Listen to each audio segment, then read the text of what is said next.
പിതാവിന്റെയും പുത്രന്റെയും പരിശുദ്ധാത്മാവിന്റെയും നാമത്തിൽ ആമേൻ. അമ്മേ പരിശുദ്ധ അമ്മേ, അമ്മേ പരിശുദ്ധമേ, ദൈവമാതാവേ, കൃപാസനത്തിലൂടെ ഞങ്ങൾക്കും ഞങ്ങളുടെ ദേശത്തിനും അമ്മ മധ്യസ്ഥം തേടി തന്ന എല്ലാ അനുഗ്രഹങ്ങൾക്കും കൃപകൾക്കും ഞങ്ങളിപ്പോൾ ഹൃദയം നിറഞ്ഞ നന്ദി പറയുന്നു. അമ്മേ പരിശുദ്ധമേ, ദൈവമാതാവേ, 2004 ഡിസംബർ 7 ഉച്ചകഴിഞ്ഞ് 2:30 കൃപാസനത്തിൽ സംഭവിച്ച അമ്മയുടെ പ്രത്യക്ഷപ്പെടലിനെ കുറിച്ച് തിരുസഭയ്ക്ക് സമർപ്പിച്ചിരിക്കുന്ന പഠനരേഖകളുടെ മേൽ സഭാത്മകമായ പഠനം ആരംഭിക്കുവാൻ ഞങ്ങൾ പ്രാർത്ഥിക്കുന്നു. അമ്മേ പരിശുദ്ധമേ, ഭൂസ്വർലോകങ്ങളുടെ രാജ്ഞിയായ അങ്ങേയ്ക്ക് ഭൗമസംരക്ഷണത്തിനായി പ്രപഞ്ചപ്രകൃതിയെ തന്നെ തിരുസഭ പ്രതിഷ്ഠിക്കുവാൻ ഈ പ്രത്യക്ഷീകരണം വഴി ഇടയാക്കണമേ. പരിശുദ്ധമേ, ജപമാല മാതാവേ, സകല കൃപാസനം പ്രാർത്ഥനയോടും ചേർത്ത് ഞങ്ങളിപ്പോൾ പ്രാർത്ഥിക്കുന്ന ഈ കുടുംബത്തിന്റെ പ്രത്യേക നിയോഗം പറ മക്കളെ.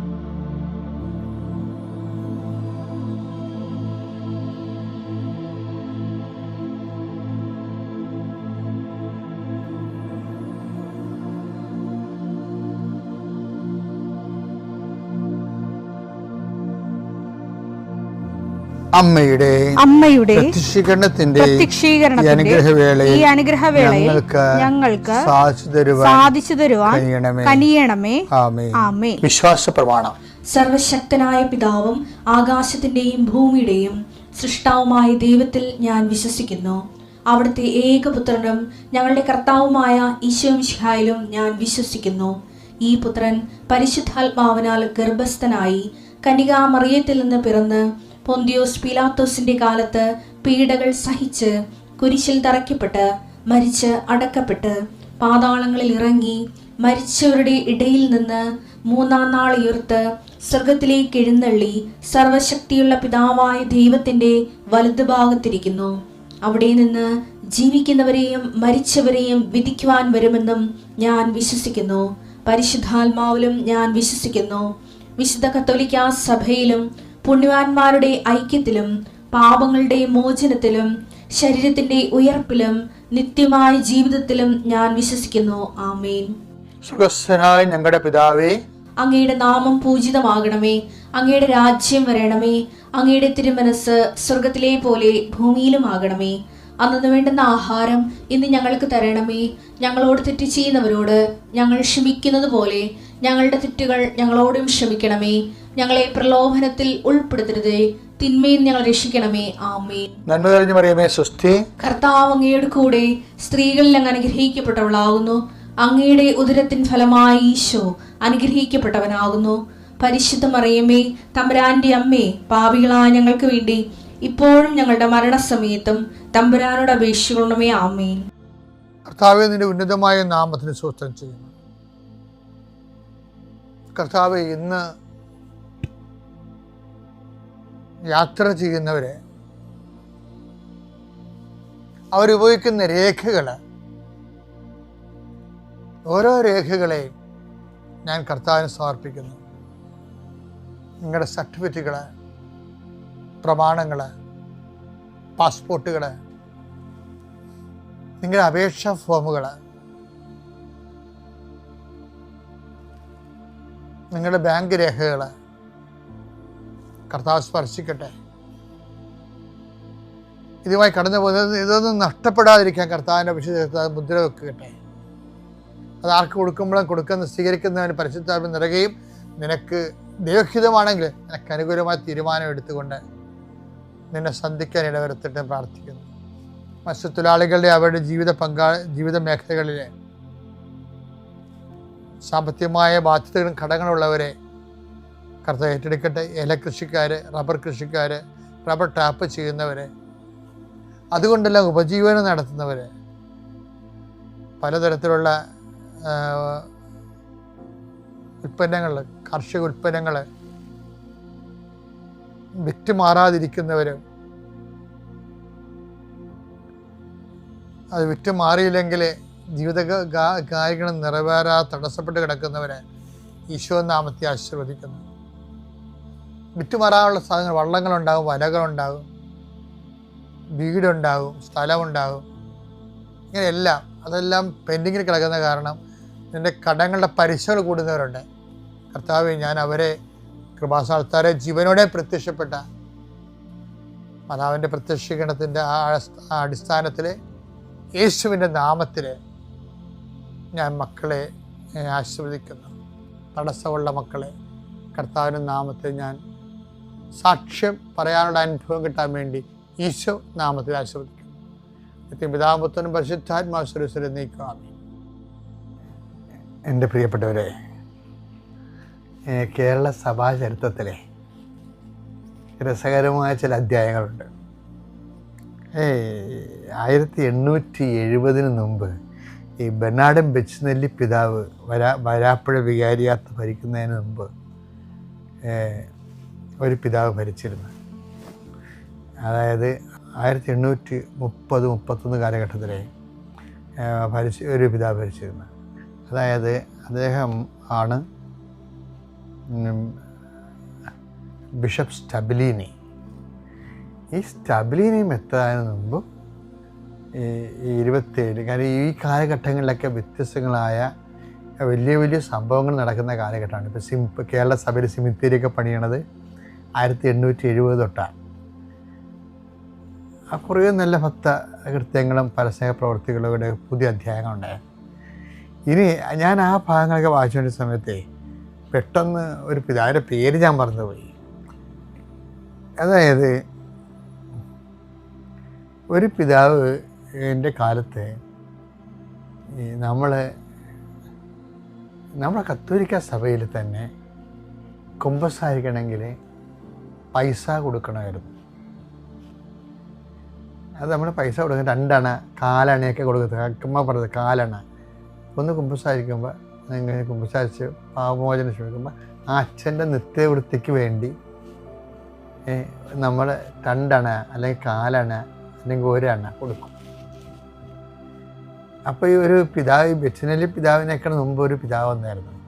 അങ്ങേര് പറഞ്ഞ് പാവപ്പെട്ടവർക്ക് 4 അണ പോലും ഇല്ലാത്തവരുണ്ട്. അപ്പോൾ അത് സഭയുടെ പഴയ കാലമൊന്ന് ചിന്തിക്കണേ. അപ്പോൾ നിങ്ങൾ എന്ത് ചെയ്യണം, നിങ്ങൾ അരി കൊടുത്താൽ മതി എന്ന് പറഞ്ഞ് കുമ്പസാരിക്കണേന്. അച്ഛൻ കുമ്പസാരി കഴിയുമ്പോൾ നമ്മൾ 2 നാഴി അല്ലെങ്കിൽ 4 അരി കൊടുക്കും അച്ഛൻ. അതൊരു കാലമാണെന്ന് ചിന്തിച്ചേക്കേ. അതെന്താ വെച്ചാൽ അത് പണ്ട് ഈ ബാർട്ടർ സിസ്റ്റം എന്ന് പറയുന്ന സംഭവം ഉണ്ടായിരുന്നു. എനിക്കറിയാമല്ലോ. അല്ലേ, നാണയമൊക്കെ കണ്ടുപിടിക്കണ മുമ്പും ആൾക്കാരുടെ ഈ നാണയമൊക്കെ എത്തിച്ചേരണ മുമ്പും ആൾക്കാരെ ചെയ്യണത് നമ്മളിപ്പോൾ വസ്തു കൊടുത്ത് വസ്തു വാങ്ങും. വസ്തു എന്ന് വെച്ച് കഴിഞ്ഞാൽ എന്താണ്, ഇപ്പം നമുക്ക് നമ്മുടെ വീട്ടിൽ കിഴങ്ങ്, ചേമ്പ്, അതുപോലെ തന്നെ കാച്ചിലൊക്കെ ഉണ്ടാകും. അപ്പോൾ നമുക്ക് മീനാണ് വേണ്ടത്. അപ്പോൾ നമ്മൾ ചന്തയിൽ കൊണ്ടുപോകും. ചന്തയിൽ കൊണ്ടുപോയിട്ട് ഈ കാച്ചിൽ മീൻ തരാൻ സാധ്യതയുള്ള ആൾക്കാർക്ക് കാച്ചിൽ ആവശ്യമുള്ളവരുണ്ടാവും. അവർക്ക് കാച്ചിൽ കൊടുത്തിട്ട് മീൻ വാങ്ങിക്കും. അതിനാണ് വസ്തു കൊടുത്തിട്ട് വസ്തു വാങ്ങിക്കണം, ബാർട്ടർ സിസ്റ്റം. ചില സമയത്തുണ്ടല്ലോ നമ്മുടെ ഈ പ്രാർത്ഥനാ ജീവിതവും ഒരു ബാർട്ടർ സിസ്റ്റം പോലെയാണ് ചില ആൾക്കാർ കൈകാര്യം ചെയ്യണത്. നമ്മളൊരു ലോഡ് സ്വർഗസ്വനായ പിതാവ് കയറ്റി അയക്കും. എന്നിട്ട് നമ്മളെ മാളെ കെട്ടിച്ചെടുക്കും, വസ്തു വിറ്റെടുക്കും. ഇങ്ങനെ ദൈവത്തിനൊരു വസ്തു കൊടുത്തിട്ട് നമ്മൾ വേറൊരു വസ്തു എടുക്കണ രൂപത്തിൽ.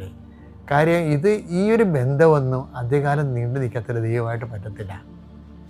ഒന്നാമത്തേൽ ഈ അമേരിക്കയിലോട് ചെമ്മീൻ കയറ്റിയിടണ വിടണ പോലുള്ള പരിപാടിയാണ് നമ്മുടെ പ്രാർത്ഥനയ്ക്കുള്ളത്. അമേരിക്കയിലോട് ചെമ്മീൻ കയറ്റി വിടുമ്പോൾ തന്നെ എന്ത് ചെയ്യും, അവർ അത് റിജക്റ്റ് ചെയ്യും. അതിൻ്റെ അകത്ത് ബാക്ടീരിയ ആണെന്ന് പറഞ്ഞ് റിജക്റ്റ് ചെയ്യും. അപ്പോൾ മനുഷ്യന്മാർ വരെ ബാക്ടീരിയ ആണെന്ന് പറഞ്ഞ് റിജക്റ്റ് ചെയ്യും. അപ്പോൾ ഇതുപോലെ നമ്മളെ കയറ്റി വിടുന്ന ജപമാലയും അല്ലെങ്കിൽ സ്തുതിപ്പും ആരാധനയും ഒക്കെ ദൈവം ഈ കയറ്റി വിടുന്നത് ദൈവം ബാക്ടീരിയ ആണെന്നും പറഞ്ഞ് റിജക്റ്റ് ചെയ്യും. അതെന്താ കാര്യം? നമ്മുടെ വെറുപ്പ്, വിദ്വേഷം, ചതി, അഹങ്കാരം, മുൻകോപം, കലഹം, ഭിന്നത, ഇതൊക്കെ ബാക്ടീരിയ ഉണ്ടല്ലോ. അപ്പോൾ നമ്മുടെയൊക്കെ എന്നല്ലേ ഇത് പോണത്. ആ ബാക്ടീരിയ അതിനകത്ത് കയറും. അതുകൊണ്ടാണ് ഭജനം പറയണത്, ബാക്ടീരിയ പ്രാർത്ഥന കയറിയ ആ പ്രാർത്ഥന മൊത്തം റിജക്റ്റഡ് ആവും. അതുകൊണ്ടാണ് ഭജനം പറയണത്, വിശുദ്ധി കൂടാതെ ദൈവത്തെ പ്രസാദിപ്പിക്കുക സാധ്യമല്ലെന്ന്. എബ്രായർ 12:14. വിശുദ്ധി കൂടാതെ ആർക്കും കർത്താവിനെ ദർശിക്കാൻ സാധ്യമല്ല. അപ്പോൾ എപ്പോഴും നമ്മൾ ശ്രദ്ധിക്കേണ്ട വിഷയം, ഈ പ്രാർത്ഥിക്കുന്നത് ഏറ്റവും വലിയ ദൈവാനുഗ്രഹമാണ്. പക്ഷേ പ്രാർത്ഥിക്കുമ്പോൾ കണ്ടാമിനേറ്റഡ് ആകാതിരിക്കാൻ വേണ്ടി അതിനകത്ത് ബാക്ടീരിയ, വെറുപ്പിൻ്റെയും വിദ്വേഷത്തിൻ്റെയൊക്കെ ബാക്ടീരിയ കയറാതിരിക്കാൻ വേണ്ടി പ്രത്യേകം ശ്രദ്ധിക്കണം. അപ്പോൾ ഈ പ്രാർത്ഥനയെല്ലാം ദൈവം അക്സെപ്റ്റ് ചെയ്യും. നമ്മളെ കൃപ കൊണ്ട് നമ്മളെ വിശ്വാസം വളർത്തുകയും നിലനിർത്തുകയും ചെയ്യും. റിയ, ഞാൻ വയനാട് അസംഷൻ ഫൊറോന ചർച്ചിൽ നിന്ന് വരുന്നു. എനിക്ക് അമ്മ മാതാവ് ഈശോയും ചെയ്ത വലിയൊരു അത്ഭുത വിജയത്തിന് സാക്ഷ്യം പറയാനാണ് ഞാനിവിടെ നിൽക്കുന്നത്. ആദ്യമായി തന്നെ അമ്മ പ്രത്യക്ഷപ്പെട്ട അൾത്താരയിൽ നിന്നൊരു സാക്ഷ്യം പറയുക എന്നത് എൻ്റെ ജീവിതത്തിലെ ഏറ്റവും വലിയൊരു ആഗ്രഹമായിരുന്നു. ഞാൻ കൃപാസന മാതാവിൽ വിശ്വസിക്കാൻ തുടങ്ങിയത് തന്നെ ഇതുപോലുള്ള സാക്ഷ്യങ്ങൾ കണ്ടിട്ടായിരുന്നു. അപ്പോൾ ഓരോ സാക്ഷ്യം കേൾക്കുമ്പോഴും ഞാൻ മനസ്സിൽ വിചാരിക്കും, എന്തെങ്കിലും ഒരിക്കൽ ഈ അൾത്താരയിൽ നിന്ന് എനിക്കൊരു സാക്ഷ്യം പറയാൻ സാധിക്കണമെന്ന്. അപ്പോൾ ഈ ഉടമ്പടി ധ്യാനം കേൾക്കുമ്പോൾ അച്ഛൻ പറയുമായിരുന്നു, എല്ലാ സാക്ഷ്യങ്ങളൊന്നും അൾത്താരയിൽ കയറി പറയാൻ പറ്റില്ല, ഉടമ്പടിക്ക് ചില സവിശേഷതകളുണ്ട്, അത്തരം ഫീച്ചേഴ്സുള്ള സാക്ഷ്യങ്ങൾ മാത്രമേ അൾത്താരയിൽ പറയാൻ പറ്റുള്ളൂ എന്ന്. അപ്പോൾ അന്ന് മുതൽ ഞാൻ ആഗ്രഹിക്കുന്നതാണ്, ഉടമ്പടി ഫീച്ചേഴ്സുള്ള ഒരു സാക്ഷ്യം എൻ്റെ ജീവിതത്തിൽ സംഭവിക്കണം, അതെനിക്ക് അൾത്താരയിൽ നിന്ന് പറയണം എന്നുള്ളത് എൻ്റെ ഏറ്റവും വലിയൊരു ആഗ്രഹമായിരുന്നു. എൻ്റെ ചെറുപ്പം മുതലൊരു ആഗ്രഹമായിരുന്നു എനിക്ക് ഹയർ സെക്കൻഡറി സ്കൂൾ അധ്യാപിക ആവുക എന്നുള്ളത്. അതിന് സെറ്റ് എക്സാം പാസ്സാകണമായിരുന്നു. അപ്പോൾ ഞാൻ PG കഴിഞ്ഞ് ആ വർഷം തന്നെ BEdന് അഡ്മിഷൻ എടുത്തു. അപ്പോൾ BEdന് അഡ്മിഷൻ എടുക്കുന്ന കാലഘട്ടം മുതൽ ഞാൻ പ്രാർത്ഥിക്കുമായിരുന്നു, എൻ്റെ BEd കംപ്ലീറ്റ് ആവുന്ന ദിവസം, അതായത് 2 വർഷം ആണ് BEd, അപ്പോൾ ആ BEd കംപ്ലീറ്റ് ആവുമ്പോഴേക്കും ഒരു സെറ്റിൻ്റെ സർട്ടിഫിക്കറ്റ് എൻ്റെ കയ്യിലുണ്ടാവണം, സെറ്റ് എക്സാം ഞാൻ പാസ്സാവണമെന്ന് ഞാൻ പ്രാർത്ഥിക്കുമായിരുന്നു. എൻ്റെ വീട്ടിൽ എൻ്റെ ഡാഡി ഉടമ്പടി എടുത്ത് പ്രാർത്ഥിക്കുന്ന ആളാണ്. 2019 ഞങ്ങൾ ഉടമ്പടി എടുക്കുന്നത്. അപ്പോൾ മുതൽ ഞങ്ങൾ വൈകുന്നേരത്തെ സായാഹ്ന പ്രാർത്ഥന, സന്ധ്യാപ്രാർത്ഥനയ്ക്ക് ശേഷം ഉടമ്പടി പുതുക്കൽ പ്രാർത്ഥന ചൊല്ലി പ്രാർത്ഥിക്കുമായിരുന്നു. രാവിലെ എൻ്റെ പപ്പയും മമ്മിയും ഒരുപോലെ എഴുന്നേറ്റ് നിന്ന് 5:30 പ്രത്യക്ഷീകരണ പ്രാർത്ഥന ചൊല്ലി പ്രാർത്ഥിക്കുമായിരുന്നു. പക്ഷേ ഞാൻ ഒരിക്കലും 5:30 പ്രാർത്ഥിച്ചിട്ടുണ്ടായിരുന്നില്ല. കാരണം എനിക്ക് രാവിലെ 5:30 എഴുന്നേറ്റ് പ്രാർത്ഥിക്കുക എന്ന് പറയുന്നത് എൻ്റെ ജീവിതത്തിൽ വളരെ ബുദ്ധിമുട്ടുള്ളൊരു സംഭവമായിരുന്നു. പക്ഷേ ഞാൻ പ്രത്യക്ഷീകരണ പ്രാർത്ഥന ഞാൻ എപ്പോഴാണോ എഴുന്നേറ്റ് വരുന്നത് ആ സമയത്ത് ചൊല്ലി പ്രാർത്ഥിക്കുമായിരുന്നു. 7 മണിയാണെങ്കിൽ 7 മണി, 6 മണിയാണെങ്കിൽ 6 മണി, അങ്ങനെ ഞാൻ പ്രാർത്ഥിക്കുമായിരുന്നു. അപ്പോൾ ഞാൻ ഈ BEd പരീക്ഷ പാസ്സാകുമ്പോഴേക്കും എനിക്ക് സെറ്റ് കിട്ടണമെന്ന് ഞാൻ ആഗ്രഹിക്കാൻ കാരണം എൻ്റെ പഠന മേഖലയിലുള്ള എൻ്റെ കുറവുകൾ കൊണ്ടാണ്. ഞാൻ വളരെ ഹാർഡ് വർക്ക് ചെയ്ത് പഠിക്കുന്ന ഒരു വ്യക്തിയാണ്. പക്ഷേ എൻ്റെ ഹാർഡ് വർക്കിനനുസരിച്ച് എനിക്കൊരു പഠനത്തിലൊരു പുരോഗതി ഉണ്ടായിരുന്നില്ല. ഞാനൊരു 95% പഠിച്ചാൽ എനിക്കൊരു 85% മാർക്കാണ് വന്നുകൊണ്ടിരുന്നത്. പക്ഷേ എങ്കിലും ദൈവം അനുഗ്രഹിച്ച് ഞാൻ ആഗ്രഹിക്കുന്ന പോലെയൊക്കെ മാർക്ക് നൽകി എന്നെ അനുഗ്രഹിച്ചിട്ടുണ്ടായിരുന്നു. എനിക്ക് അരണബുദ്ധിയാണെന്നാണ് എൻ്റെ ബുദ്ധിയെ ഞാൻ വിശേഷിപ്പിക്കുക. ഞാൻ ഇന്ന് പഠിച്ചാൽ നാളെ അത് മറന്നുപോകും. അതുകൊണ്ട് തന്നെ PG കഴിഞ്ഞ ഉടനെ തന്നെ അല്ലെങ്കിൽ BEd കഴിഞ്ഞ ഉടനെ തന്നെ ഞാൻ സെറ്റ് ക്ലിയർ ചെയ്തില്ലെങ്കിൽ പിന്നീട് എനിക്ക് സെറ്റ് ക്ലിയർ ചെയ്യുക എന്ന് പറയുന്നത് വളരെ ബുദ്ധിമുട്ടുള്ള കാര്യമായിരിക്കും. അതുകൊണ്ടാണ് ഞാൻ അങ്ങനെ പ്രാർത്ഥിച്ചുകൊണ്ടിരുന്നത്. അങ്ങനെ BEdന് സെക്കൻഡ് ഇയറിലാകുമ്പോൾ ഞങ്ങൾക്ക് സെറ്റ് എക്സാം എഴുതാം. സെക്കൻഡ് ഇയറിലാണ് ആദ്യമായി എഴുതാൻ പറ്റുള്ളൂ. അങ്ങനെ ഞാനും സെറ്റ് എക്സാമിന് രജിസ്റ്റർ ചെയ്തു.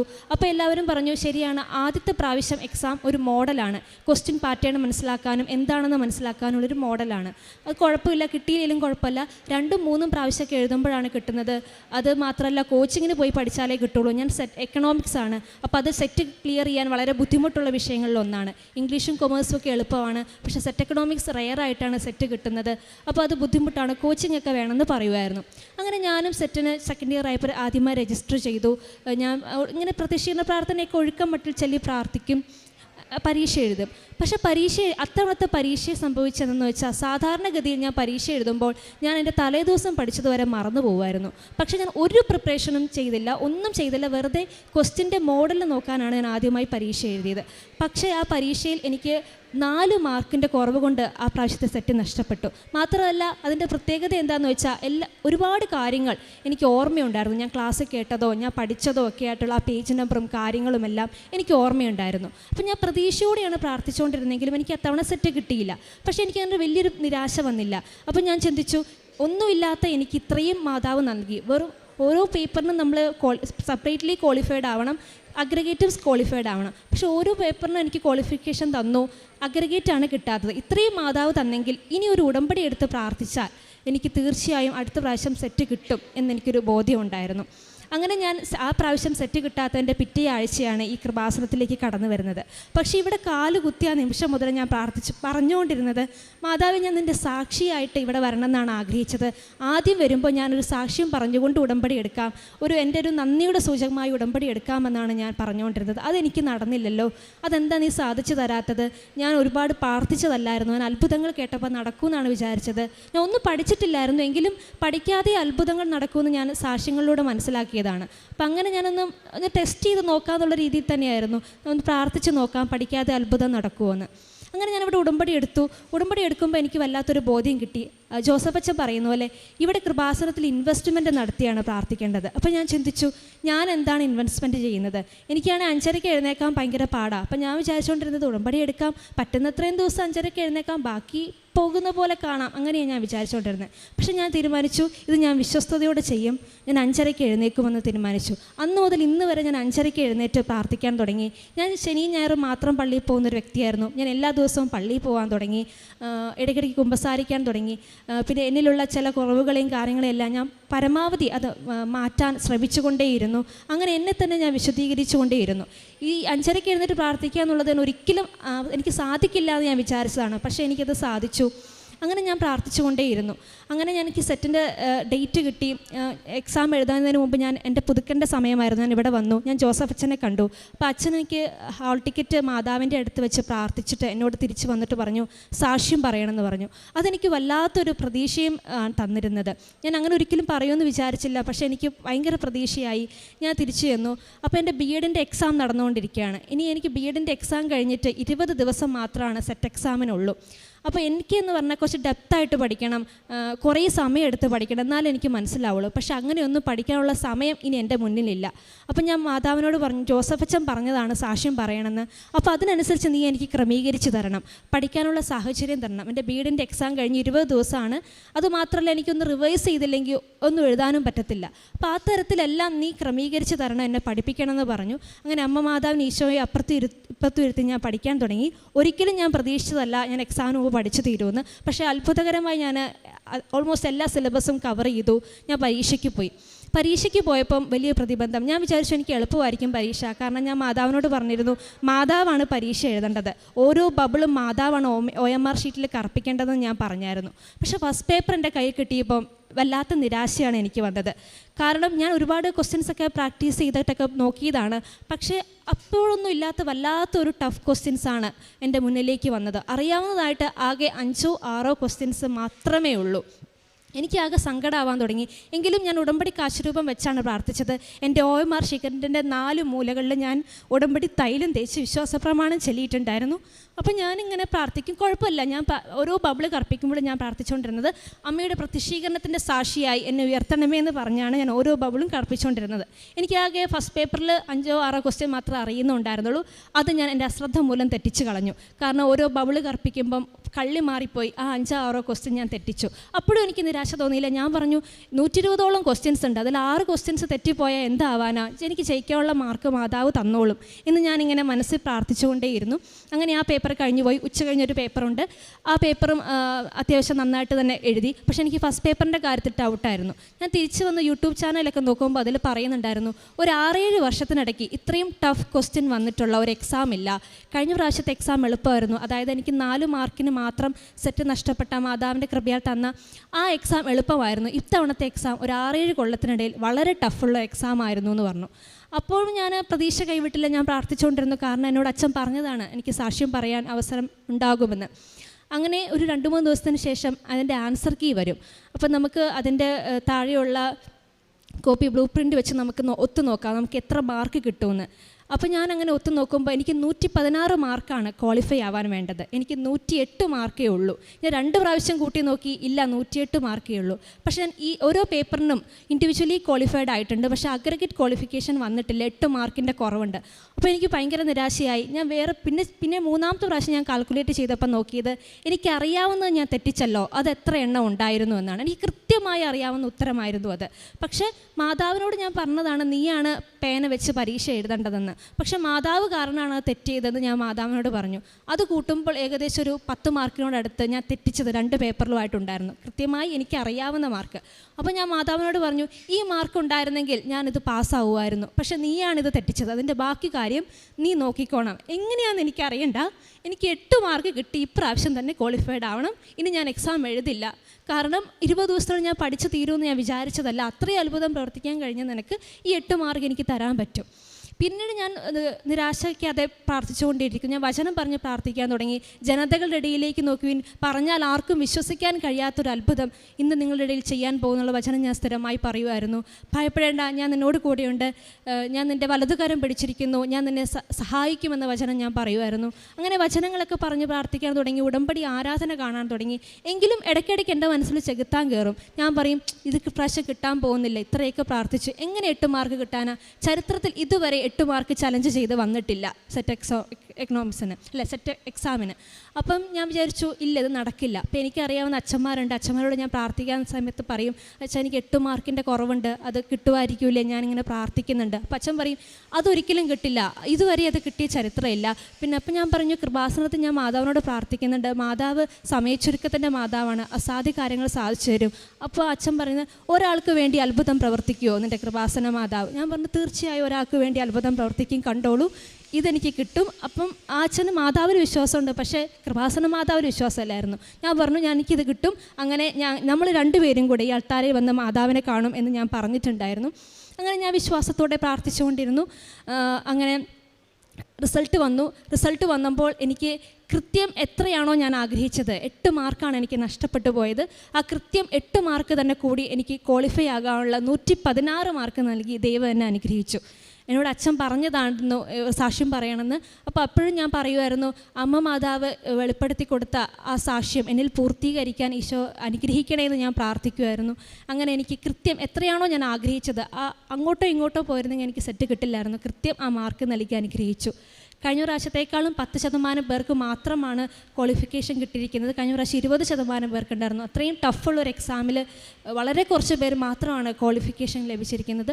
അതിലൊരാളായി എന്നെ അമ്മ മാതാവ് ഉയർത്തി ഉടമ്പടി ഫീച്ചേഴ്സുള്ള ഒരു സാക്ഷ്യം നൽകാനാണ് കഴിഞ്ഞ പ്രാവശ്യം എനിക്ക് സെറ്റ് കിട്ടാതെ വരികയും ഇപ്രാവശ്യം എനിക്ക് ഈസി ആയിട്ട് ഞാൻ പഠിച്ചു, ദൈവം അനുഗ്രഹിച്ചു, എനിക്ക് 116 മാർക്ക് കിട്ടിയെന്ന് വേണമെങ്കിൽ എനിക്കൊരു സാക്ഷ്യം പറയായിരുന്നു.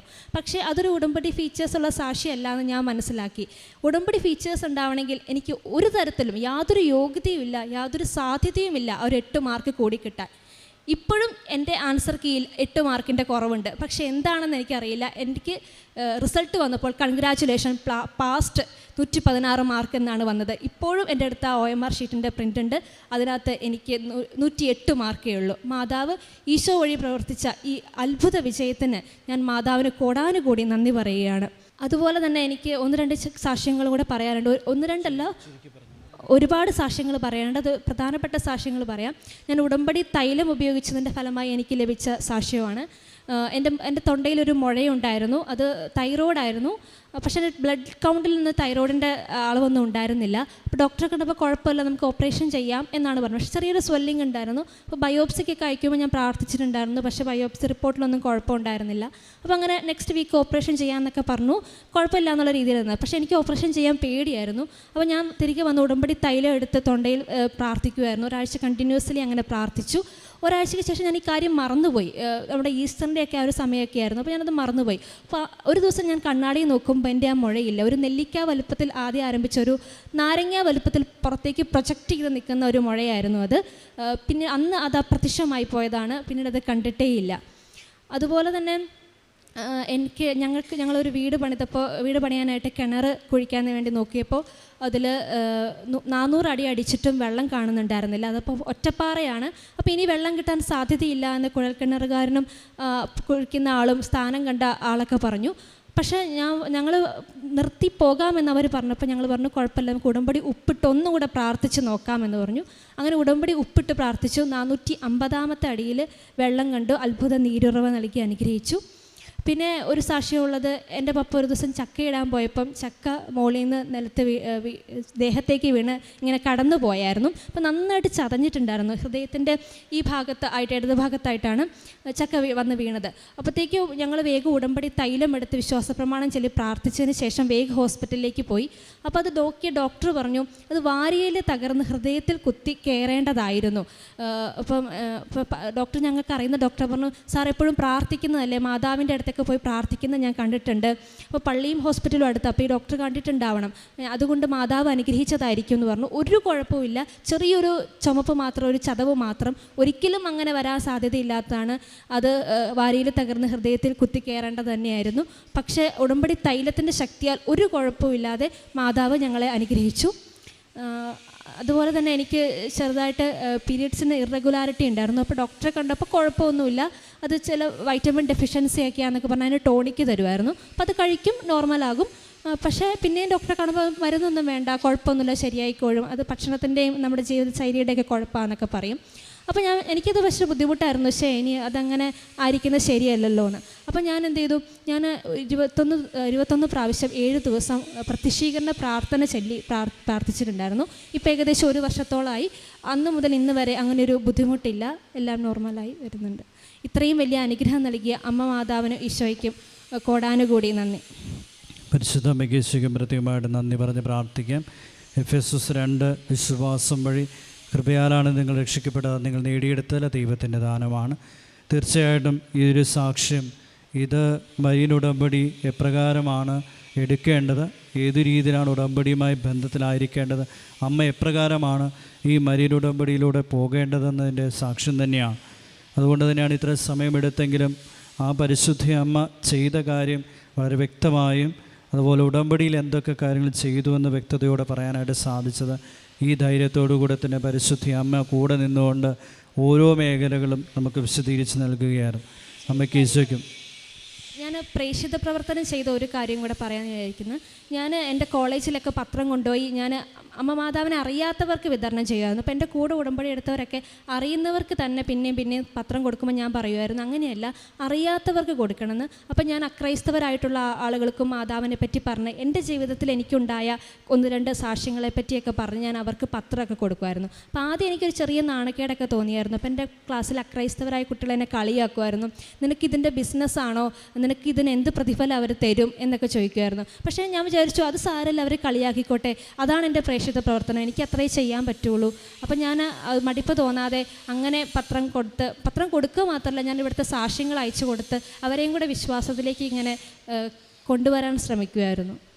പരിശുദ്ധ അമ്മയ്ക്ക് പ്രത്യേകമായിട്ട് നന്ദി പറയാം. പ്രത്യക്ഷീകരണത്തിൻ്റെ സാക്ഷിയാക്കി ഉയർത്തണമേ എന്ന് പ്രാർത്ഥിച്ചതിൻ്റെ ഫലമായി അമ്മ പ്രത്യക്ഷപ്പെട്ടതിൻ്റെ ആ ഒരു അനുഭവം, അതുപോലെ ഉടമ്പടി നൽകിയ അനുഭവങ്ങളും അത് നന്നായി വ്യക്തമായി ഈ സാക്ഷ്യം പറയാനായിട്ട് സാധിച്ചതിനും ഈ ദിവസം ഇടവാതെ കടന്നു വന്ന് അമ്മയോട് നന്ദി പറയാനും സാധിച്ചതിനും ഓരോ മേഖലകളിലും ഈ കൃപയുടെ അനുഭവം ഉണ്ടാകാനിടയായതിനും അമ്മയ്ക്ക് ഈശോയ്ക്കും കോടാനുകോടി നന്ദി പറഞ്ഞുകൊണ്ട് തൃത്വിക ദൈവത്തെ മഹത്വപ്പെടുത്തി കരമടിച്ച് അവിടുത്തെ ആരാധിക്കാം. ഈശോയെ നന്ദി, ഈശോ പേര് റോസി കോശി. ഞാൻ ഹരിപ്പാട് കാരിശാൽ സെൻറ്റ് ജോർജ് മലങ്കര കത്തോലിക്ക പള്ളിയിൽ നിന്ന് വരികയാണ്. ഞാൻ എൻ്റെ മകന് വേണ്ടിയാണ്, മൂത്ത മകന് വേണ്ടിയാണ് ഇപ്പോൾ സാക്ഷ്യം പറയുന്നത്. ഒന്നാമത്തെ ഉടമ്പടി, എൻ്റെ കുഞ്ഞിനൊരു ജോലി ലഭിക്കുക. ഞാൻ ഇവിടെ വന്നത് എന്ന് പറയുന്നത് മാർച്ച് 4, 2019 വളരെ ആഗ്രഹിച്ചു ഇവിടെ വരെ വരാൻ. പക്ഷേ എനിക്ക് വരാൻ സാധിച്ചില്ല. എല്ലാവരും ഒരുപാട് അനുഗ്രഹങ്ങൾ വാങ്ങിക്കുന്ന പുണ്യസ്ഥലമാണെന്ന് കേട്ടു. മാതാവിനോട് ഞാൻ പ്രാർത്ഥിച്ചു. അങ്ങനെ ഇരുന്നപ്പോൾ ഞാൻ കയറിയ വണ്ടിയിൽ ഒരു പടവിട്ട് ചവിട്ടുന്നു. ആ പടം എടുത്തപ്പോഴാണ് ഞാൻ സത്യത്തിൽ ഞെട്ടിപ്പോയി. അമ്മയുടെ ഒരു പടമായിരുന്നു. ആ പടം ഞാൻ നെഞ്ചോട് ചേർത്ത് വെച്ച് പ്രാർത്ഥിച്ചു, അമ്മേ, നിൻ്റെ മകൾക്ക് അവിടെ വരുവാൻ, ആ പുണ്യസ്ഥലത്ത് ചവിട്ടുവാൻ എന്നെ എത്രയും വേഗം യോഗ്യതയുള്ളതാക്കണമേന്ന്. അങ്ങനെ മാർച്ച് 4, 2019 എൻ്റെ കൂടെ ജോലി ചെയ്യുന്ന എൻ്റെ ചേച്ചിയെ പോലെ സ്നേഹിക്കുന്ന ടീച്ചറുമായിട്ട് ഞാനിവിടെ വന്നു. ഞങ്ങൾ ഉടമ്പടി എടുത്തു. ആദ്യത്തെ ഉടമ്പടി, എൻ്റെ കുഞ്ഞിനൊരു ജോലി ലഭിക്കുക. അവനെ എൻജിനീയറിംഗ് പഠിച്ചതാണ്. 3 വർഷമായി ജോലിയില്ല. വളരെ കടബാധ്യതകളും സാമ്പത്തികമായ ഞെരുക്കങ്ങളിലൂടെ ഞങ്ങൾ വലയുന്ന ഒരു സമയമാണ്. കൊച്ചുമോൻ്റെ പഠിത്തവും. അങ്ങനെ ഇരുന്നപ്പോഴാണ് അമ്മയുടെ സന്നിധിയിൽ വന്ന് ഞാൻ ഉടമ്പടി വെച്ചു. അങ്ങനെ ഉടമ്പടി വെച്ച് പ്രാർത്ഥിച്ചു. ഉടമ്പടി അവിടുന്ന് പറഞ്ഞ എല്ലാ നിയമങ്ങളും പാലിച്ചുകൊണ്ട് പ്രാർത്ഥിക്കുകയാണ്. ഉപവസിക്കാതെ ബുധനും ശനിയും വെള്ളിയും ഒക്കെ ഞാൻ പരിശുദ്ധ അമ്മയുടെ മധ്യസ്ഥം തേടി പ്രാർത്ഥിച്ചു. പിന്നെ ഫിലിപ്പിയർക്ക് എഴുതിയ ലേഖനം, ദൈവം തൻ്റെ മഹത്വത്തിൻ്റെ സമ്പന്നതയിൽ യേശുക്രിസ്തു വഴി നിനക്കെല്ലാം ലഭിക്കും. ഞാനത് എഴുതി വചനം എഴുതി എനിക്ക് കിട്ടുന്ന സമയത്തൊക്കെ ഞാൻ എഴുതി പ്രാർത്ഥിച്ചു. അങ്ങനെ മാതാവ് ഞങ്ങളുടെ കൂടെയുണ്ട്. അങ്ങനെ മാതാവിനോട് കുഞ്ഞിനെ സമർപ്പിച്ച് പ്രാർത്ഥിക്കും. ഞങ്ങളുടെ ഭവനത്തെ, ഞങ്ങളുടെ ബുദ്ധിമുട്ടുകളെല്ലാം സമർപ്പിച്ച് പ്രാർത്ഥിച്ചുകൊണ്ടിരുന്നപ്പോൾ കുഞ്ഞ് ഹൈദരാബാദിലൊരു ചെറിയ കമ്പനിയിൽ വളരെ തുച്ഛമായ ജോലി, ഒരു എക്സ്പീരിയൻസിന് കയറിയിരിക്കുകയാണ്. അങ്ങനെ ഇരുന്നപ്പോൾ വീട്ടിൽ വരാനൊരു സാധ്യതയുണ്ടായി. ഞാൻ മാതാവ് കൊണ്ടുവന്നത് തന്നെയാണ് ഞാൻ വിശ്വസിക്കുന്നത്. അങ്ങനെ ഇരുന്നപ്പോൾ നമ്മുടെ ഇവിടെ ഓഗസ്റ്റ് 5-ാം തീയതി മലങ്കര കത്തോലിക്ക സഭയുടെ വിശുദ്ധ കുർബാന നടക്കുന്ന ദിവസം നമ്മുടെ പത്തനംതിട്ട രൂപതയിലെ ക്രിസ്റ്റസ്റ്റോൺ തിരുമേനി തിരുമനസ്സുകൊണ്ട് ഇവിടെ വിശുദ്ധ കുർബാന നടത്തുന്നു എന്ന് ഞങ്ങളുടെ വികാരിയച്ഛൻ മോനെ വിളിച്ച് പറയുകയാണ്. നീ ഈ ശുശ്രൂഷയ്ക്ക് പോകാമോ? അവൻ സന്തോഷത്തോടെ പറഞ്ഞു, ഞാൻ പോകാം അച്ഛാ. അങ്ങനെ അവൻ്റെ കൂടെ 2 പേര്, അവർ 3 പേരും കൂടി ഇവിടെ ശുശ്രൂഷയ്ക്ക് വന്നു. എൻ്റെ കുഞ്ഞിന് ഏറ്റവും ഭാഗ്യമുണ്ടായി. ഈ ബലിപീഠത്തിൽ വിശുദ്ധ കുർബാന അർപ്പിക്കുവാനായിട്ട് എല്ലാം അവിടുന്ന് ഒരുക്കിയത് അവൻ തന്നെയാണ്. അതെനിക്കൊരിക്കലും മാതാവിൻ്റെ കുഞ്ഞിനെ ഇവിടെ കൊണ്ടുവന്നു അമ്മ ഏറ്റെടുത്തു. ഞാൻ എൻ്റെ ഉടമ്പടി അമ്മ എനിക്ക് സാധിച്ചു തരുമെന്ന് പൂർണ്ണ വിശ്വാസമായി ഞാൻ വിശ്വസിച്ചു. അങ്ങനെ ആ കുർബാനയിൽ ലൈവ് കണ്ട് ഞാൻ അമ്മയുടെ കരങ്ങളിലേക്ക് അവനെ ഏൽപ്പിച്ചു. കുർബാന കഴിഞ്ഞ് എൻ്റെ കുഞ്ഞ് അച്ഛനെ കാണാൻ വലിയ ഭാഗ്യമുണ്ടായി. അച്ഛൻ തലയ്ക്ക് കൈവച്ച് പ്രാർത്ഥിച്ചപ്പോൾ അവൾ കണ്ണു നിറഞ്ഞ് അവൻ്റെ ഒഴുകി, അച്ഛാ എനിക്ക് ജോലിയില്ല, വീട്ടിൽ കടബാധ്യതയും വിഷമങ്ങളുമാണെന്ന് പറഞ്ഞപ്പോൾ അച്ഛൻ പറഞ്ഞു, നീ ഉടമ്പടി എടുക്കും മോനെ എന്നും പറഞ്ഞ് അവൻ്റെ വയറിനൊരു കുത്തും കൊടുത്തു. അപ്പം അവൻ വീട്ടിൽ വന്നിട്ട് പറഞ്ഞു, അമ്മയ്ക്ക് കിട്ടാത്ത ഭാഗ്യമാണ് എനിക്ക് കിട്ടിയത്. അപ്പം ഞാൻ എന്താ മോനെ? അമ്മ എനിക്ക് എൻ്റെ അച്ഛൻ എൻ്റെ തലയ്ക്ക് കൈവച്ചു പ്രാർത്ഥിച്ചു, അമ്മ എന്നെ അനുഗ്രഹിച്ചു. അതെ, എന്നിട്ട് അവന് പെട്ടെന്ന് ഹൈദരാബാദ് വരെ പോകണമായിരുന്നു. പോയെങ്കിലും അവിടെ നിൽക്കാൻ അവിടുന്ന് അവൻ്റെ മനസ്സ് അനുവദിക്കുന്നില്ല. ഉടമ്പടി എടുക്കണമെന്ന് അച്ഛൻ പറഞ്ഞ അത് മാത്രം അവൻ പ്രാർത്ഥിച്ചു. അവൻ തിരിച്ചു വന്ന് സെപ്റ്റംബർ 4-ന് തന്നെ എൻ്റെ കുഞ്ഞ് ഇവിടെ വന്ന് ഉടമ്പടി എടുക്കാൻ 2 പേരെ എടുത്തെടുത്ത് പറ്റില്ല. അവൻ സിസ്റ്ററിൻ്റെ അടുത്ത് കരഞ്ഞു. സിസ്റ്ററെ അച്ഛൻ പറഞ്ഞിട്ടാണ്.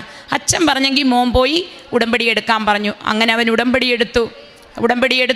സെപ്റ്റംബർ അവസാനം ഒക്ടോബർ ആദ്യം തന്നെ എൻ്റെ കുഞ്ഞിനെ ഇൻ്റർവ്യൂവിന് ബഹറിലേക്ക് പോകാൻ ഒരു ഇൻ്റർവ്യൂവിന് വിളിച്ചു. എൻ്റെ കുഞ്ഞിന് ഞാൻ മെഡലുമൊക്കെ കൊടുത്തു വിട്ടു. അവൻ്റെ കയ്യിലുണ്ട്, മോൻ മറക്കരുത്, കൊടുത്തു വിട്ടു. ആ ഇൻ്റർവ്യൂ പാസ്സായി. അന്ന് തന്നെ കുഞ്ഞിന് മെഡിക്കലും പാസ്സായി. അമ്മയെ അവനെ കൈവിട്ടില്ല, അമ്മ അവൻ്റെ കൂടെയുണ്ട്, അമ്മ അവനെ നീലങ്കി കൊണ്ട് പൊതിയണമേ എന്നാണ് ഞാൻ അവനെ പ്രാർത്ഥിച്ചു.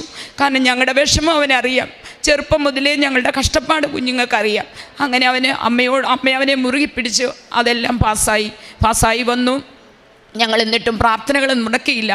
ജപമാല ചൊല്ലി, ശരിക്കും ജപമാല ചൊല്ലി, 1ഉം 2ഉമല്ല, ഞങ്ങൾ 2 പേരും ഞങ്ങൾ വീട്ടിൽ ജപമാല ചൊല്ലി. അമ്മയാണ് ഞങ്ങളുടെ കൂടെ ചേർന്ന് ജപമാല ചൊല്ലി. ഞങ്ങൾ വീടിന് ചുറ്റും ചൊല്ലി. കാരണം എല്ലാ തടസ്സങ്ങളും മാറണം, ജോലി ലഭിക്കാത്ത തടസ്സങ്ങൾ. അങ്ങനെ ഇരുന്നപ്പോൾ എൻ്റെ കുഞ്ഞ് ഇവിടെ വന്ന് നമ്മൾ അഖണ്ഡ ജപമാല ഞങ്ങൾ കൂടി. ഒക്ടോബർ 19 അഖണ്ഡ ജപമാല വളരെ സന്തോഷത്തോടെ ഞങ്ങൾ 3-4 സഹോദരികൾ ചേർന്ന് ഇവിടെ വന്ന് ഞങ്ങൾ അഖണ്ഡ ജപമാല കൂടി. അന്നേരം ഞാൻ തിരിച്ച് അഖണ്ഡ ജപമാല കൂടി കഴിഞ്ഞ് പുതുക്കാൻ വന്നപ്പോൾ ഒരു ബ്രദർ എന്നോട് ചോദിച്ചു, ഇവിടെ ആരൊക്കെ അഖണ്ഡ ജപമാല കൂടി? അപ്പം ഞാൻ കൈപൊക്കി. അപ്പോൾ ബ്രദർ പറഞ്ഞു, മോളെ നിനക്ക് മാതാവ് അക്കൗണ്ട് തുറന്നിരിക്കുന്നു, അനുഗ്രഹത്തിൻ്റെ അക്കൗണ്ട്. അപ്പം ഞാൻ മനസ്സിൽ വിചാരിച്ചു എൻ്റെ കുഞ്ഞ് രക്ഷപ്പെടും. അങ്ങനെ കുഞ്ഞ് ഞങ്ങൾ അവനെന്നും വെള്ളിയാഴ്ച ഉപവസിക്കും. എല്ലാ വെള്ളിയും വിശുദ്ധ കുർബാന കാണും. അവന് എങ്ങനെങ്കിലും നമ്മുടെ ഭവനത്തിൽ ഒരു നന്മയുണ്ടാകണമെന്ന് മാത്രം കുഞ്ഞ് ആഗ്രഹിച്ചു. അമ്മയിലൂടെ ഞാൻ എപ്പോഴും പ്രാർത്ഥിക്കും, അമ്മേ മക്കളിലൂടെ ദൈവം മാതാവേ എൻ്റെ കുഞ്ഞുങ്ങളെ അനുഗ്രഹിക്കണേ, മക്കളിലൂടെ ഞങ്ങൾക്കത് നന്മ കാണാൻ ഇടയാകണേ എന്ന് പ്രാർത്ഥിക്കും. അമ്മ മാതാവ് തന്ന മക്കളാണ് എനിക്ക് 2 പേരും. അമ്മ തന്നതാണ്. 2 മക്കളെ ഞാൻ പ്രാർത്ഥിച്ച് എനിക്ക് അമ്മ തന്നതാണ്. അങ്ങനെ കുഞ്ഞ് ജനുവരിയിൽ അവന് ഫോൺ വരുന്നു, നീ ടിക്കറ്റ് ശരിയായിരിക്കുകയാണ്, വിസ ടിക്കറ്റും വന്ന് വാങ്ങിച്ചുകൊണ്ട് പോകാൻ. അങ്ങനെ പ്രൈസ് ദി ലോർഡ്. അങ്ങനെ കുഞ്ഞ് വന്ന് ടിക്കറ്റ് വാങ്ങിച്ചു. ഇവിടെ ഓഫീസിൽ കൊണ്ടുവന്ന് അതിൻ്റെ കോപ്പി എല്ലാം കൊടുത്തു. കുഞ്ഞ് ജനുവരി 26-ാം തീയതി റിപ്പബ്ലിക് ഡേയുടെ അന്ന് കുഞ്ഞ് ബഹറിലേക്ക് പോയി. 27-ാം തീയതി കുഞ്ഞിന് അവിടെയും മെഡിക്കൽ പാസ്സായി. കുഞ്ഞ് അനുഗ്രഹമായി ജോലി ചെയ്യുന്നു. അതിലും വലിയ ഉപരി അത് കഴിഞ്ഞ ഉടനെ കൊറോണ വന്നു, അതിൻ്റെ ലോക്ക്ഡൗൺ ആയി. എൻ്റെ പൊന്നമ്മ എൻ്റെ കുഞ്ഞിനെ തിരുസംരക്ഷണത്തിൽ ഇന്നും വരെയും ഈ നിമിഷം വരെയും സംരക്ഷിക്കുന്നു. എത്രയോ മക്കൾ ജോലിയില്ലാത്ത അവസ്ഥയിൽ എൻ്റെ കുഞ്ഞിനെ അവിടുന്ന് സംരക്ഷിക്കുന്നു. ജോലി കൊടുത്ത് അമ്മ അവനെ അനുഗ്രഹിച്ചതിന് ഈശോയോടും തിരുക്കുമാരനോടും പരിശുദ്ധ അമ്മയോടും ഞാൻ നന്ദി പറയുന്നു. രണ്ടാമത്തെ സാക്ഷ്യം രോഗസൗഖ്യം. ഞങ്ങളുടെ ഭവനങ്ങളിൽ എന്നും രോഗമാണ്. അങ്ങനെ ഇരുന്നപ്പോൾ എൻ്റെ കൊച്ചുമോന് നാഗർകോവിൽ പഠിക്കുകയായിരുന്നു. അവന് ലീവ് കഴിഞ്ഞ് വീണ്ടും ലാസ്റ്റ് ഇയറിൽ പോകാനായിട്ട് പോയി. അവിടെ ചെന്നപ്പോൾ ഫുഡിൻ്റെ ഭക്ഷ്യവിഷബാധ. അങ്ങനെ കുഞ്ഞുങ്ങളെല്ലാം അവർക്ക് അവർ നേരെ വൈകിട്ടത്തെ ആഹാരം കഴിച്ചു. കുഞ്ഞുങ്ങൾക്കെല്ലാം ഛർദിലും വയറ്റിളക്കവുമായി. എല്ലാവരും ഹോസ്പിറ്റലിൽ പോയി. പിറ്റേ ദിവസം ഞാൻ അന്നെന്നെ വിളിച്ച് പറഞ്ഞു, അമ്മ എനിക്ക് വയ്യ, ട്രിപ്പൊക്കെ ഇട്ടു. ഞാൻ പറഞ്ഞു, മോനെ പ്രാർത്ഥിയിര്. അവന് ഞാൻ പത്രം കൊടുത്ത് വിട്ടിട്ടുണ്ട്. കുഞ്ഞോട് ഞാൻ പറഞ്ഞു, മോനെ അതിൽ വെച്ച് കിടക്ക്, അമ്മ കാത്തുകൊള്ളും, അമ്മ മോൻ്റെ കൂടെ ഉണ്ട്, ഒന്നും പേടിക്കണ്ട. കുഞ്ഞ് പിറ്റേ ദിവസം രാവിലെ ഫോൺ വിളിച്ചപ്പോൾ 9 മണിയാകുമ്പോൾ സാധാരണ പോകുമ്പോൾ ഒന്ന് വിളിക്കും. ഞാൻ വിളിച്ചപ്പോൾ കുഞ്ഞെടുക്കുന്നില്ല. എനിക്ക് മനസ്സിന് അസ്വസ്ഥത. ഞാൻ മാതാവിനോട് പ്രാർത്ഥിച്ചു. കുഞ്ഞെടുക്കുന്നില്ല. ഉടനെ ഞാൻ കുഞ്ഞിൻ്റെ പപ്പായെ വിളിച്ചു പറഞ്ഞു, അമ്മേ അച്ഛാ കുഞ്ഞ് വിളിക്കുന്നില്ല. ഉടനെ ആ നിമിഷം ഞങ്ങൾ വേദന എടുത്തിരിക്കുന്ന നിമിഷം തന്നെ അവൻ്റെ ചേട്ടന് ഫോൺ വന്നു. കുഞ്ഞിന് ശ്വാസം മുട്ടലുണ്ടാവുന്നു, കുഞ്ഞിന് ബോധമില്ലാതെ കിടക്കുമായിരുന്നു എന്നും പറഞ്ഞ് ഫോൺ വന്നു. ഉടനെ തന്നെ നിങ്ങൾ നാട്ടിൽ കൊണ്ടുപോക്കുവാൻ അവരങ്ങനെ ഉടനെ തിരുവനന്തപുരം ജൂബിലി കൊണ്ടുവന്നു. ഇവിടുന്ന് അവൻ്റെ പപ്പായും സഹോദരങ്ങളും കൂടെ ചെന്നു. അവിടെ ചെന്ന് ഒരു 3:30-4 മണിയൊക്കെ കഴിഞ്ഞു. അന്നേരം എല്ലാം ടെസ്റ്റ് ചെയ്തു. കുഞ്ഞിന് വീണ്ടും ആ ഹോസ്പിറ്റലിൽ വെച്ച് തന്നെ ശ്വാസം മുട്ടൽ പോലെ വന്നു. അപ്പോൾ അവർ ECG ഒക്കെ എടുത്തു, കുഴപ്പമില്ല. പക്ഷേ ബ്ലഡ് റിസൾട്ട് കുറേ താമസിക്കുമെന്ന് പറഞ്ഞ് എടുത്തപ്പോൾ അവർ കുറേ കാര്യങ്ങൾ അവനെ ലിവറിന് പ്രശ്നം, കിഡ്നിക്ക് പ്രശ്നം. ഞങ്ങളെ വിളിച്ച് പറഞ്ഞു. ഞാൻ കൈവിരിച്ച് വചനം വെച്ച് പ്രാർത്ഥിക്കുകയാണ്, എൻ്റെ കുഞ്ഞിനെ അമ്മ സംരക്ഷിക്കണേ, ഒരു നാരിക ശക്തികൾക്കും നീ വിട്ടുകൊടുക്കല്ലേ അമ്മയെന്ന് ഞാൻ കണ്ണുനീരോടെ പ്രാർത്ഥിച്ചു. എൻ്റെ ഈശോയെ വചനമയച്ച് അവരെ സുഖപ്പെടുത്തി വിനാശത്തിൽ നിന്ന് അവനെ രക്ഷിക്കണേ എന്ന് ഞാൻ വചനം വെച്ച് പ്രാർത്ഥിച്ചു. ഞങ്ങൾ കൊന്ത ചൊല്ലി അവിടുന്ന് അവർ വഴക്കിട്ട് കുഞ്ഞിനെ അവിടുന്ന് അവർ ഹോസ്പിറ്റലിൽ നിന്ന് ഡിസ്ചാർജ് ചെയ്ത് അവിടെ അഡ്മിറ്റ് ചെയ്യാനായിരുന്നു അവരുടെ തീരുമാനം.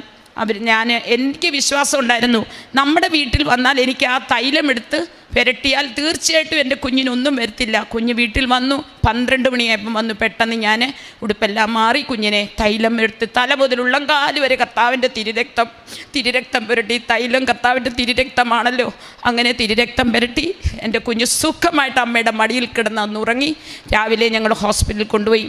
ആ ഹോസ്പിറ്റലിൽ അവർക്ക് കണ്ടുപിടിക്കാൻ പറ്റിയില്ല. കുഞ്ഞ് 4 ദിവസം ട്രിപ്പിൽ കിടക്കുകയാണ്. പിന്നെ അവർ പുഷ്പഗിരിയിലേക്ക് വിട്ടു. അവിടെ അമ്മ എന്നെ സഹായിച്ചു. എനിക്കൊരു ഡോക്ടറെ പരിചയമുണ്ടായിരുന്നു. ആ ഡോക്ടർ അമ്മയുടെ സ്ഥാനത്ത് വന്ന് നിന്ന് എൻ്റെ കുഞ്ഞിനെ പരിചരിച്ചു. അമ്മ അങ്ങനെ അവിടെയും 7-ാം ദിവസം ഡോക്ടർ പറയുന്ന MRI എടുക്കാം.